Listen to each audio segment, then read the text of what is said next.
අප ජීවත්වන මේ ලෝකයේ විද්‍යාවට හෝ තාක්ෂණයට කවදාවත්ම විසඳගන්න බැරි වුණ අභිලාෂ සිදුවීම් ඕන තරම් තියෙනවා. සමහර සිදුවීම් කොපමණ බිහිසුණුද කියනවා නම් ඒවා පිටිපස්සේ තියෙන්නේ මිනිස් බලවේගයක්ද එහෙම නැත්නම් අපට නොපෙනෙන අද්භූත බලවේගයක්ද කියලා අදටත් කාටවත්ම හිතා ගන්න බෑ.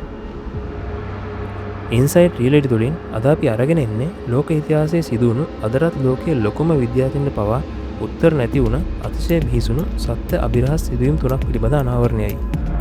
ඉතින් ඔබ සූදානම්ද මේ අඳුරු රහස් ගවේෂණය කරන්න? පළවෙනි සිදුවීම තමයි සිසිල් හෝටලේ ජල ටැංකිය අභිරහස. වර්ෂ 2013 පෙබරවාරි මාසයේ ඇමරිකාවේ ලොස් ඇන්ජලිස් නුවර පිහිටි මිනිමැරුම් සහ සියදිවි නසා ගැනීම රැසකට ප්‍රසිද්ධ සිසිල් හෝටලේ නවාතන්ගෙන සිටි බොහෝ පිරිසක් හෝටල් පාලනාධිකාරියට අමුතු පැමිණිල්ලක් කරනවා. ඒ තමයි කාමරවල තියෙන කරාමවලින් එන වතුරවල කළු පෑදි ස්වභාවයක් වගේම ඒවායින් කුණු වූ මස්වල වැනි අප්‍රසන්න දුර්ගන්ධයක් එන බව ඔවුන් පවසා සිටියා. ඉතින් මේ ගැන හොයලා බලන්න හෝටලේ සේවකෙක් එහි වහලේ මත තිබෙන දැවැන්ත ජල ටැංකිය වෘත කරනවා. එතනදී ඔහු දකින්නේ ජල ටැංකිය තුළ පාවෙමින් තිබෙන දින කිහිපයකට පෙර අතුරුදහන් වූ 21 හැවිරිදි කැනේඩියානු ශිෂ්‍යාවක වූ එලිසා ලෑම්ගේ නිර්වත් මළ සිරුරයි. නමුත් අභිරහස ඒක නෙවෙයි. ඇය මියන්නට පෙර එම හෝටලේ ලිෆ්ට් එක ඇතුලේ හැසිරුණ ආකාරය දැක්වෙන CCTV දර්ශන පෙළක් පොලිසිය විසින් මුදාහරිනවා. එහි ඇය ලිෆ්ට් එක ඇතුලේ නොපෙනෙන අద్භූත බලවේගයෙන් හැංගෙන්න උත්සාහ කරනවා. ඒ වගේම අත් එහෙමේ හසුරුවමින් තනියම කතා කරමින් අතිශය බය ගැන්වුණු ස්වභාවයකින් ඇය හැසිරෙනවා. වඩාත්ම පුදුම සහගත දේ තමයි අඩි 8ක් උස සාමාන්‍ය පුද්ගලයාට තනියම විවෘත කරන්න බැරි බර ලෝහ පියනක් සහිත ඒ වතුර ටැංකිය ඇතුළට ඇය ගියේ කොහොමද? ඇයව එතනට දැම්මේ කවුද? ඉතින් අදටත් එලිසා ලෑම්ගේ මරණය විසඳගන්න බැරි වුණ අద్භූත කතාවක් විදියට ඉතුරු වෙලා තියෙනවා. දෙවැනි සිදුවීම තමයි වර්ෂ 2013 අගෝස්තු මාසයේ 9 වෙනිදා ඇමරිකාවේ ටෙක්සාස් ප්‍රාන්තයේ පාළු මහාමාර්ගයක තමන්ගේ වාහනයෙන් ගමන් කරමින් සිටි බ්‍රැන්ඩන් ලෝසන් කියන 26 අවුරුදු තරුණයාගේ වාහනේ ඉන්ධන අවසන් වී තිබෙනවා. ඔහු තමන්ගේ බිරිඳට සහ සහෝදරයට කතා කරලා උදව් ඉල්ලනවා. නමුත් ඊට සුළු මොහොතකට පසු ඔහු ඇමරිකාවේ හදිසි ඇමතුම් අංකය වන 911 වෙත ඇමතුමක් ලබා දෙනවා. එම ඇමතුමෙන් බ්‍රැන්ඩන් කතා කරන්නේ අතිශය බය වුණ කටහඬකින්. මට උදව් කරන්න. මම ඉන්නේ පාර මැද. මෙතන මිනිස්සු හොයක් ඉන්නවා. ඔවුන් මාව ලුහු බඳිනවා. මට වෙඩි වැදුනා. ඒ ඇමතුම් මැදදී තවත් වෙඩි ශබ්ද සහ කෑගැසීම් කිහිපයක් ඇසී ඇමතුම විසන්දු වෙනවා. මිනිත්තු කිහිපයකින් පොලිසිය සහ ඔහුගේ සහෝදරයා එම ස්ථානයට එනවා. එතන බ්‍රැන්ඩන්ගේ වාහනේ තිබුණා.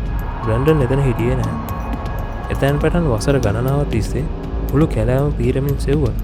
බ්‍රැන්ඩන්ගේ සේයාවක්වත් ඔවුන්ට හමු වුණේ නැහැ. ඔහුව පැහැරගත්තේ කවුද? එදාරා ඇත්තටම ඒ පාළු පාරේ සිද්ධ වුණේ මොකක්ද? අදටත් ඒ ප්‍රශ්නවල විසඳුම් කාටවත්ම හොයාගන්න පුළුවන් වෙලා නැහැ. තුන්වෙනි සිදුවීම තමයි රුසියාවේ මලවුන්ගේ කන්ද. වර්ෂ 1959 පෙබරවාරි මාසයේ රුසියාවේ අතිශය ශීතල යූරල් කඳුවැටිය තරණය කරන්න පළපුරුදු කඳු නගින්නන් 9 දෙනෙකින් යුත් කණ්ඩායමක් පිටත් වෙනවා. ඉගෝර් ඩයට්ලෝව් නැමැති තරුණයා මේ ගමනට නායකත්වය දුන්නා.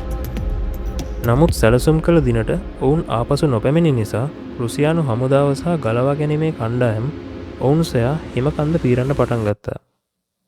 අවසානයේ ඔවුන්ට හමු වුණේ සිතාගත නොහැකි තරම් බිහිසුණු දර්ශනයක්.